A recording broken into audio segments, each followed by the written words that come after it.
Hello అండి అందరికీ welcome to ఆర్మల్లా blogs.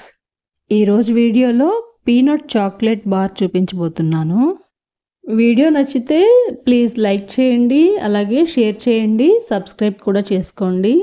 ఈరోజు అన్నా చెల్లెళ్ళు అలాగే అక్కా తమ్ముళ్ళ ప్రేమానురాగాలకి చిహ్నంగా ఒకే కడుపున పుట్టారు కాబట్టి ఒకరి మీద ఒకరికి ఉన్న బాధ్యతని గుర్తు చేసుకుంటూ చేసుకునే పండుగ ఈ రాఖీ పౌర్ణమి.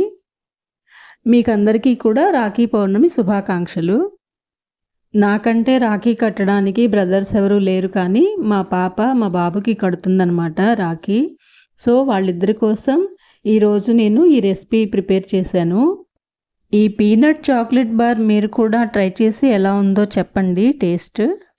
మరి ప్రాసెస్లోకి వెళ్తే 3/4 కప్పు ఎండు కొబ్బరి పొడి, 3/4 కప్పు బెల్లం, అలాగే 3/4 కప్పు పీనట్ బటర్ ఒక మిక్సింగ్ బౌల్లోకి తీసుకోవాలి.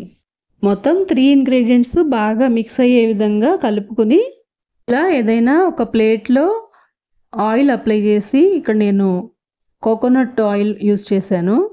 ఇలా ఆయిల్ అప్లై చేసిన ప్లేట్లో ఆ మిశ్రమం అంతా వేసుకుని కొంచెం మందంగానే ఇలా మొత్తం స్ప్రెడ్ అయ్యే విధంగా చేసుకోవాలి.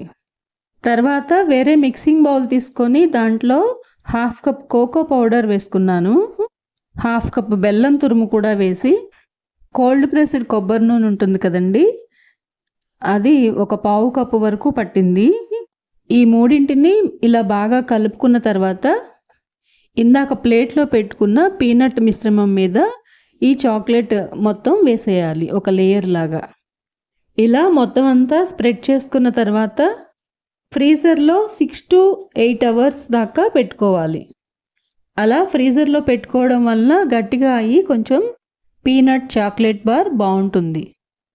ఈ ప్లేట్ని ఇలాగే ఫ్రీజర్లో పెట్టకుండా దీనిపైన క్లింగ్ ఫిల్మ్ షీట్తో క్లోజ్ చేసి ఫ్రీజర్లో స్టోర్ చేశాను.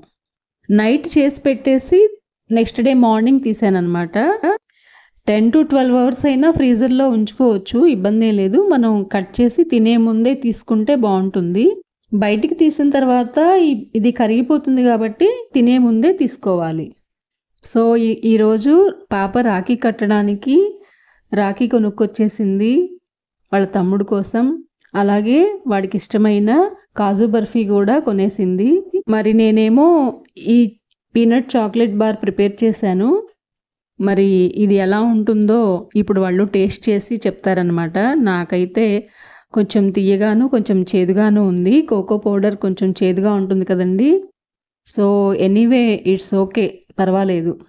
ఒకసారి ట్రై చేయొచ్చు, డిఫరెంట్గా ఉంటుంది టేస్ట్. పీనట్ బటర్ యూస్ చేసాం కాబట్టి కోకోనట్ పౌడరు ఇవన్నీ తినడానికి పర్వాలేదండి, బాగానే ఉంది. మరి మా పిల్లలిద్దరూ ఏమంటారో ఈ చాక్లెట్ బార్ తిని చూడాలి. అడుగు నుంచి పీనట్ బటర్ టేస్ట్, పైనుంచి చాక్లెట్ టేస్ట్ వస్తుంది. అలాగే బెల్లం యాడ్ చేసాం కాబట్టి స్వీట్నెస్ కోసం మరీ అంత చేదుగా ఏమనిపించట్లేదండి, బాగానే ఉంది టేస్ట్. డార్క్ చాక్లెట్ ఆరోగ్యానికి చాలా మంచిదండి నార్మల్ చాక్లెట్ కన్నా. కానీ డార్క్ చాక్లెట్స్ డైరెక్ట్గా తినాలంటే చాలా కష్టం. సో ఇలా అప్పుడప్పుడు కోకో పౌడర్ యూస్ చేసి చేసిన రెసిపీస్ తింటే దాని వలన మనకి వచ్చే హెల్త్ బెనిఫిట్స్ కూడా పొందవచ్చు. అలాగే దీంట్లో కోకోనట్ ఆయిల్ యూస్ చేసాం కదండి, దాని స్మెల్ అయితే అసలు ఏమీ తెలియట్లేదు. మంచి స్మెల్లే ఉంది, మంచి టేస్ట్గా కూడా ఉంది. కోల్డ్ ప్రెస్డ్ కోకోనట్ ఆయిల్ కాబట్టి చాలా బాగుంది. మరి మీకు అందరికీ ఈ రెసిపీ నచ్చితే please do like, share and subscribe to my channel. Thanks for your support.